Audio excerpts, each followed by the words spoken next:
Hello students, welcome to एकाग्र academies YouTube channel. तो आज जो GS2 का पेपर हुआ है उसके क्वेश्चंस हम यहाँ पे गो थ्रू कर रहे हैं।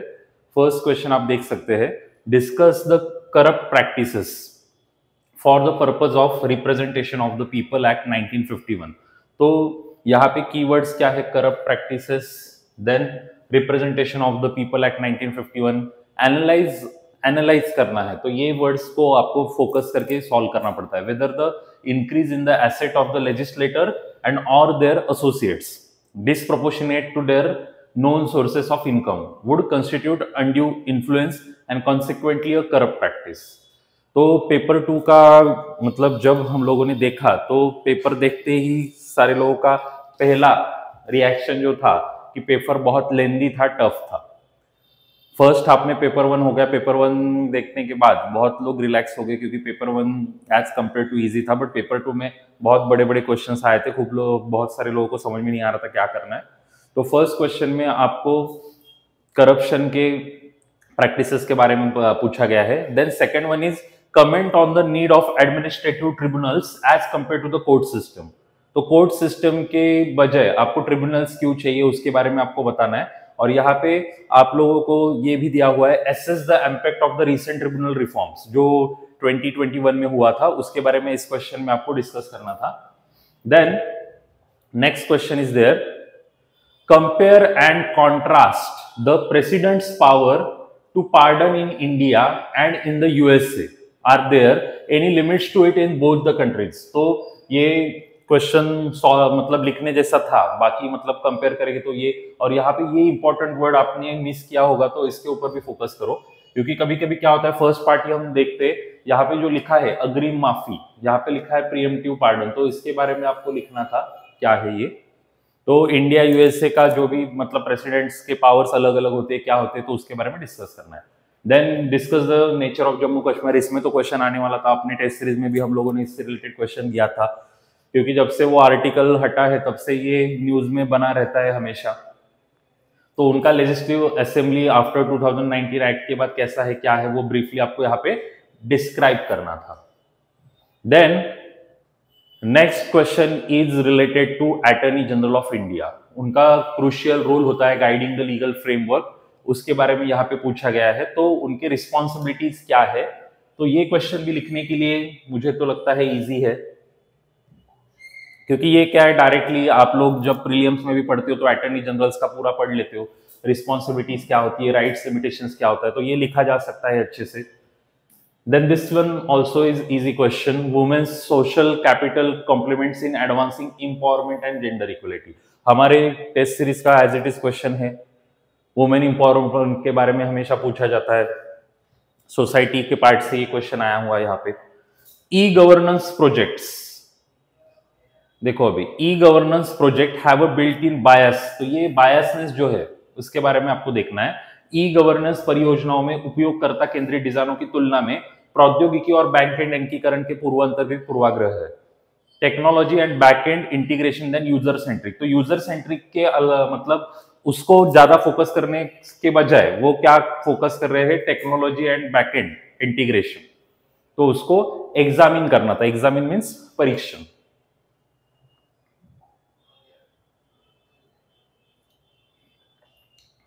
चलो आगे देखते हैं क्या है।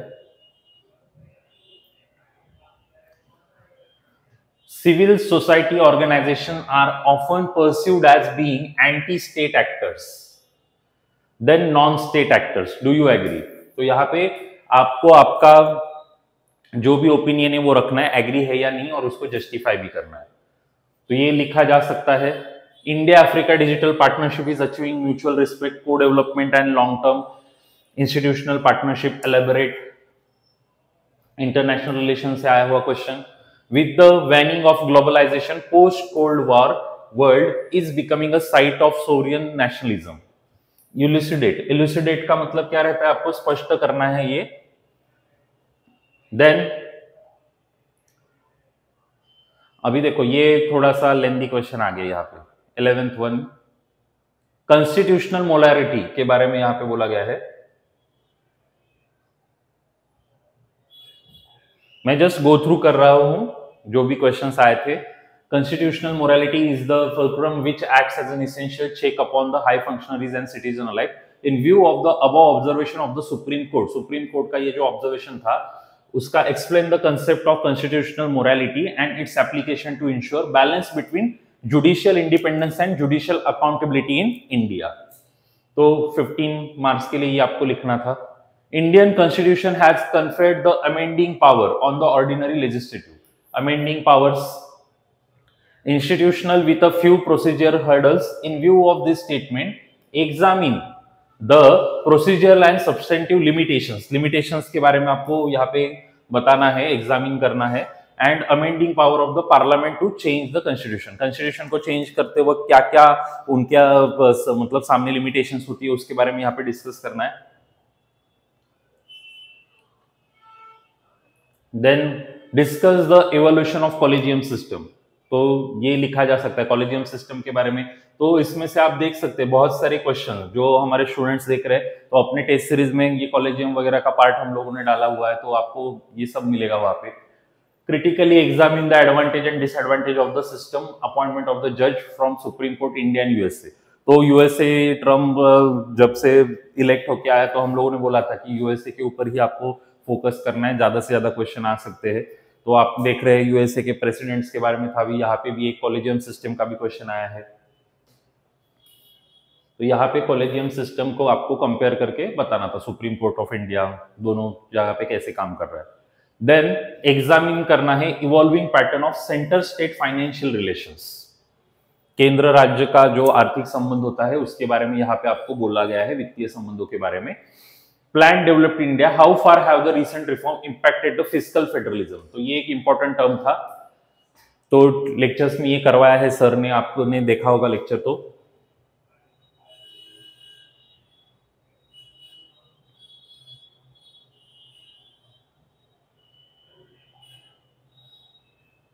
चलो next one is what are the environmental pressure groups. Discuss their role in raising awareness, influencing policies and advocating for environmental protection in India.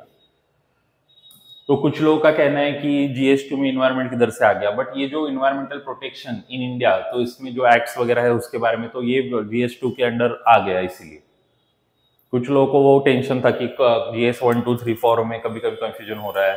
4 तो अलग ही रहता है अपना, बट 1, 2, 3 में, पर ये इन्वायरमेंटल प्रोटेक्शन तो आपको लिखना पड़ेगा सब. Inequality in the ownership pattern of resources is one of the major cause of poverty. तो ये तो हम लोग पॉवर्टी का मेन कॉज में बहुत बार ये डिस्कस कर चुके हैं. Discuss in the concept of paradox of poverty, तो इसको डिस्कस करना था आपको.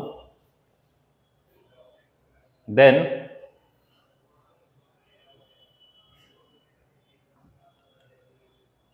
सेवेंटीन में क्या दिया है देखिए.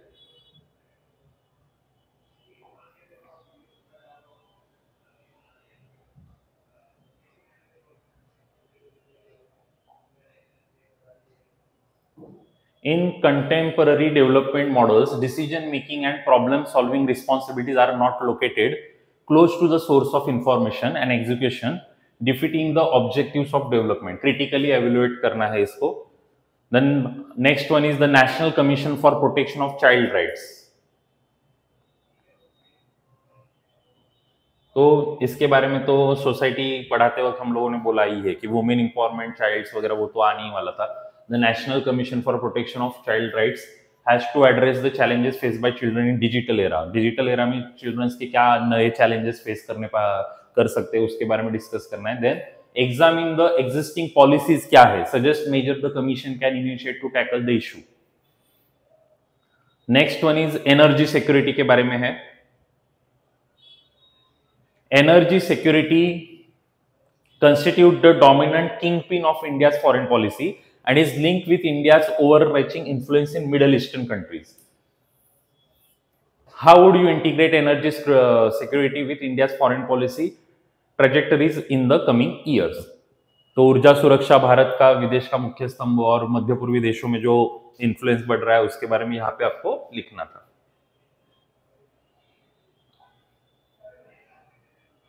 चलो अभी ये लास्ट क्वेश्चन इस पेपर में जो आया हुआ है, फिर से यूएसए का नाम दिख रहा है आपको. The reform process in the United Nations remains unresolved because of the delicate imbalance of East and West and entanglement of USA versus Russo-Chinese alliance. Examine and critically evaluate the East-West policy. तो ये आपका international relation से related question. तो 20 questions are there. तो अभी first impression तो वही है कि लेंदी था और डिफिकल्ट था. बीच बीच में छोटे छोटे जो क्वेश्चंस थे 10 मार्क्स के थे वो लिखने जैसे थे. वुमन एम्पावरमेंट वाला या इसके पहले भी हम लोगों ने जो डिस्कस की, एक बार आप देख सकते हैं.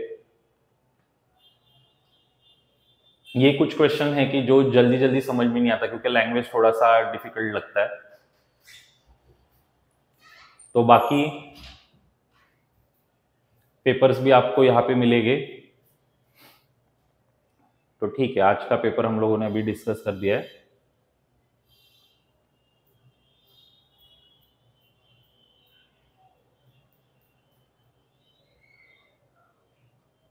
Thank you for watching.